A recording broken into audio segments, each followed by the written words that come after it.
ഷാനവാസിനെ വറുത്തു കോരി പൊരിച്ചെടുക്കുന്നുണ്ട് ലാലേട്ടൻ. പ്രമോ നിങ്ങൾ കണ്ടിട്ടുണ്ടായിരിക്കും. അതിന്റെ ആവശ്യമുണ്ടായിരുന്നോ എന്ന് തോന്നുന്നവരുണ്ടോ? ഞാൻ പറയും ഷാനവാസിനെ വറുത്തു കോരേണ്ട ആവശ്യം തന്നെ ഉണ്ടായിരുന്നു. കാരണം ഷാനവാസിന് അത് വേണം.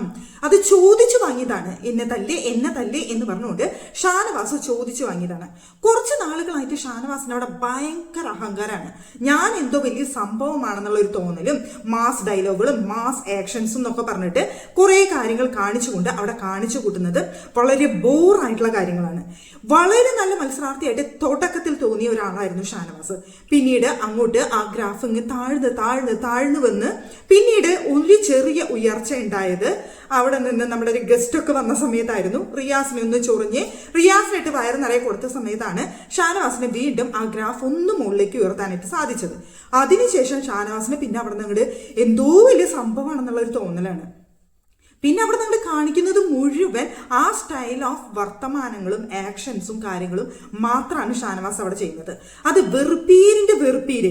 നല്ലൊരു മത്സരാർത്ഥി ഇങ്ങനെ പ്രേക്ഷകരെ ഇങ്ങനെ വെറുപ്പിച്ചുകൊണ്ടിരിക്കുക എന്ന് പറയില്ലേ, അതുപോലൊരു അവസ്ഥയാണ് കുറച്ച് നാളുകളായിട്ട് ഷാനവാസ് അവിടെ കാണിച്ചു കൂട്ടുന്നത്. അതാണ് ഇപ്പൊ ലാലേട്ടൻ ചോദ്യം ചെയ്യുന്ന അവസ്ഥ. ചോദ്യം ചെയ്യാനുള്ള റീസൺ നമുക്കറിയാം. ഒരു സീക്രട്ട് ടാസ്ക് ആര്യനെ കൊടുത്ത് മനോഹരമായിട്ട് അവരെല്ലാവരും ചെയ്തുകൊണ്ടിരിക്കുമ്പോൾ ഷാനവാസ് നന്നായി ചെയ്യും, ഷാനവാസിനെ വിളിക്കാം എന്ന് പറഞ്ഞുകൊണ്ട് അക്ബറാണ് പറഞ്ഞ് ഷാനവാസിന്റെ അടുത്തേക്ക് എത്തുന്നത്.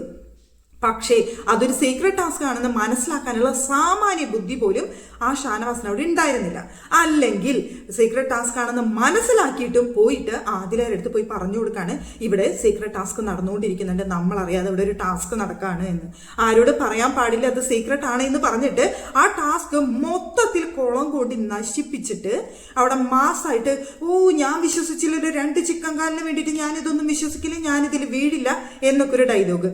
എന്നിട്ട് സാബു ചോദിച്ച സമയത്ത് പറയാണ് ഇവരെ ഞാനെങ്ങനെ വിശ്വസിക്കുന്നു.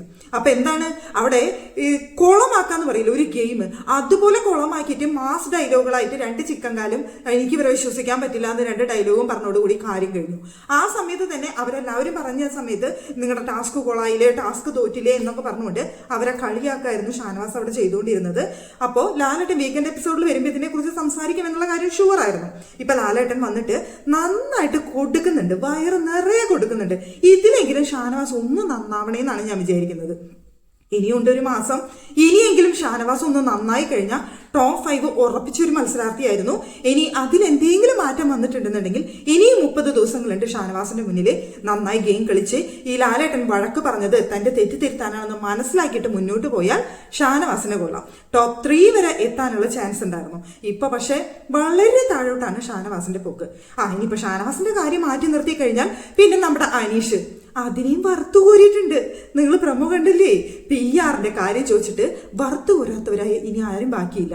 അതിൽ ഷാനവാസിന് കിട്ടിയതിന് ഒപ്പത്തിനൊപ്പം തന്നെ അനീഷിന് കിട്ടിയിട്ടുണ്ടെന്നാണ് കേട്ടുകേൾവി.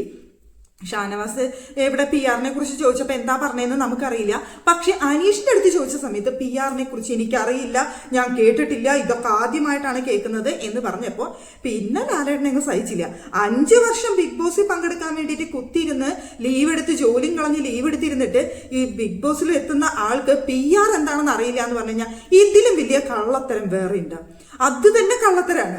അങ്ങനെ ഒരു കള്ളത്തരം പറഞ്ഞിട്ട് ആ വീട്ടിൽ വന്ന് നിൽക്കുക, എന്നിട്ട് പുറത്ത് ഗംഭീര PR-ഉം. അനീഷിന് PR ഇല്ല എന്ന് പറഞ്ഞിട്ട് ആരും എന്റെ പുറകെ വരണ്ട. ആ വീട്ടിലുള്ള എല്ലാ മത്സരാർത്ഥികൾക്കും PR ഉണ്ട്.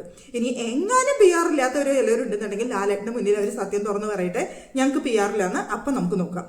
നിലവിൽ ആ വീട്ടിലുള്ള ഒട്ടുമിക്ക മത്സരാർത്ഥികൾക്കും PR ഉണ്ട്. അനീഷിനൊക്കെ ഗംഭീര PR ആണ്, അതിൽ യാതൊരു സംശയവും വേണ്ട. ആ PR-ന്റെ കളികൾ ഒരുപാട് നടക്കുന്നുണ്ട്. നമ്മളിപ്പോൾ വീഡിയോ ഇട്ട് കഴിഞ്ഞാൽ കമന്റ് ബോക്സിൽ വന്ന് നമ്മൾ വിളിക്കുന്നത് തെറികളും ചീത്തകളോ, ഇനിയിപ്പോൾ അവരെന്തെങ്കിലും പറഞ്ഞു കഴിഞ്ഞാൽ ആരെന്ത് പറഞ്ഞാലും നമുക്ക് പറയാനുള്ളത് പറഞ്ഞല്ലേ പറ്റുള്ളൂ. അപ്പൊ PR-നെ അറിയാത്ത അനീഷിനെ PR എന്താണെന്ന് ലാലേട്ടൻ പറഞ്ഞ് മനസ്സിലാക്കുന്നുണ്ട്. കള്ളങ്ങൾ പൊളിച്ചും കൊടുക്കുന്നുണ്ട്. അനീഷ് അവിടെ വളരെ ഫേക്ക് ആയിട്ട് നിൽക്കുന്ന ഒരു മത്സരാർത്ഥിയാണ്. പറഞ്ഞു കളിക്കുകയാണെങ്കിൽ അതിനൊരു രസമുണ്ട്. ഇപ്പൊ ഞാൻ ഗെയിമാണ് കളിക്കുന്നത്, ഞാൻ ഇങ്ങനെയല്ല, ഞാനിവിടെ കളിക്കുന്നത് ഗെയിമാണെന്ന് പറഞ്ഞുകൊണ്ട് പറഞ്ഞു കളിക്കുകയാണെങ്കിൽ അതിനൊരു രസമുണ്ട്. ഇത് ഞാൻ ഇങ്ങനെയാണ്, എന്റെ വ്യക്തിത്വം ഇങ്ങനെയാണെന്ന് പറഞ്ഞുകൊണ്ട് കള്ളം പറഞ്ഞിട്ട് കളിക്കുന്ന ആ ഒരു കളിയുണ്ടല്ലോ, അത് വളരെ മോശമാണ്. അനീഷ് അവിടെ ചെയ്തുകൊണ്ടിരിക്കുന്നത് അതാണ്.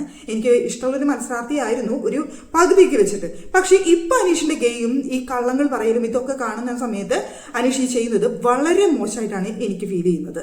അതുകൊണ്ടാണ് ഇത് തുറന്നു പറഞ്ഞതിന്റെ പേരിൽ കമന്റ് ബോക്സിൽ ഇനി മെഴുകുകളും കാര്യങ്ങളും ഒക്കെ കാണാനായിട്ട് സാധിക്കുന്നത് എനിക്കറിയാം. എന്നാലും സാരില്ല, ഇപ്പോ ഇവിടെ ഏറ്റവും കൂടുതൽ ലാലേട്ടൻ്റെ കയ്യിൽ നിന്ന് കിട്ടിയിട്ടുള്ളത് അനീഷിനും ഷാനവാസിനെയാണെന്നാണ് അറിയാനായിട്ട് സാധിച്ചത്. ബാക്കിയുള്ളവർക്ക് മല്ലറ ചില്ലറൊക്കെ ഉണ്ടാവും. PR-നെ കുറിച്ചും കാര്യങ്ങളെ കുറിച്ചും ഒക്കെ ചോദിക്കുന്ന സമയത്ത് കുറച്ചൊക്കെ ഉണ്ടാവും. ഇവിടെ ഷാനവാസിന്റെ അടുത്ത് ഷാനവാസ് സംസാരിക്കുന്ന സമയത്ത് ലാലേട്ടൻ ചോദിക്കുമ്പോൾ ഷാനവാസ് അവിടെ മറുപടി പറയുന്നതും അതുപോലെ തന്നെ ഷാനവാസ് ചെയ്ത കാര്യങ്ങളെ കുറിച്ച് മറ്റുള്ളവർ പറയുമ്പോൾ അതിന്റെ ഇടയിൽ ഷാനവാസ് കയറി സംസാരിക്കുന്നതും ലാലേട്ടന് ഇഷ്ടപ്പെടുന്നില്ല. ലാലേട്ടൻ നന്നായിട്ട് വഴക്ക് പറയുന്നുണ്ട് ഷാനവാസിനെ.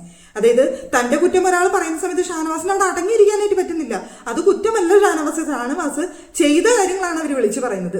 അത് അംഗീകരിക്കാനായിട്ട് കഴിഞ്ഞാൽ ഷാനവാസിന് മുന്നോട്ട് പോവാം, ഇല്ലാന്നുണ്ടെങ്കിൽ അവിടെ പെട്ടിയെടുത്തുകൊണ്ട് പുറത്തേക്ക് പോവാന്നാണ് ഷാനവാസിനോട് എനിക്ക് പറയാനുള്ള കാര്യം കേട്ടോ. എന്ന് വെച്ച് കഴിഞ്ഞാൽ അത്രയ്ക്കും ബോറായിട്ടാണ് ഇപ്പോൾ ഷാനവാസ് പോയിക്കൊണ്ടിരിക്കുന്നത്.